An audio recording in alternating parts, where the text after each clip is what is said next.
ఈ కార్యక్రమానికి ఇచ్చేసిన మీడియా మిత్రులకు నమస్తే. నా పేరు శివరాత్రి అయ్యమడు, తెలంగాణ ఒకటే సంఘం స్టేట్ ప్రెసిడెంట్ని. ఈరోజు ఇందిరా పార్క్ వద్ద ధర్నా నిర్వహణ జరుగుతుంది.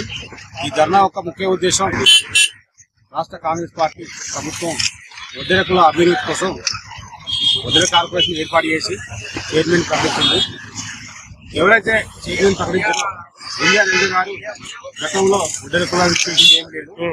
దయచేసి రాష్ట్ర ప్రభుత్వాన్ని కోరేది ఒకటే, ఈ రాష్ట్రంలో ఉన్న వడ్డెల స్థితిగతులు చేసిన వ్యక్తికి కార్పొరేషన్ చైర్మన్ గా ప్రకటించాలి. అలా కాదని మీరు ప్రకటించితే రానున్న రోజుల్లో రాష్ట్ర వ్యాప్తంగా ధర్నాలు రసరఫా చేస్తామని ఈ మీడియా ద్వారా ప్రభుత్వాన్ని డిమాండ్ చేస్తున్నాం. మీడియా మిత్రులకు నమస్తే. ఈ రోజు నా పేరు కొడదల అంజయ్య, తెలంగాణ కార్మిక సంఘం ఉపాధ్యక్షుని. ఈరోజు ఇందిరా పార్క్ దగ్గర శాంతియుత ధర్నా సారాంశం ఏమంటే, ఈ తెలంగాణ గవర్నమెంట్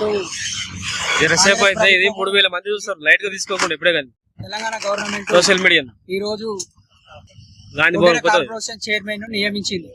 ఆ ఒడ్డెర కార్పొరేషన్ చైర్మన్ విషయం మీద ఆ ఒడ్డెర సంఘాలు మొత్తము తీవ్ర ఆందోళన వ్యక్తం చేస్తుంది. కాబట్టి తొందరగా వీలైనంత తొందరగా ఆమెను మార్చి వేరే ఈ ఒడ్డెర సంఘానికి అనుసంధానమైన కార్యకర్తలకు ఇస్తే శాంతియుతంగా ఉంటది. కాంగ్రెస్ పార్టీకి మేలు జరుగుతుంది, ఒడ్డెర సంఘానికి మేలు జరుగుతుంది.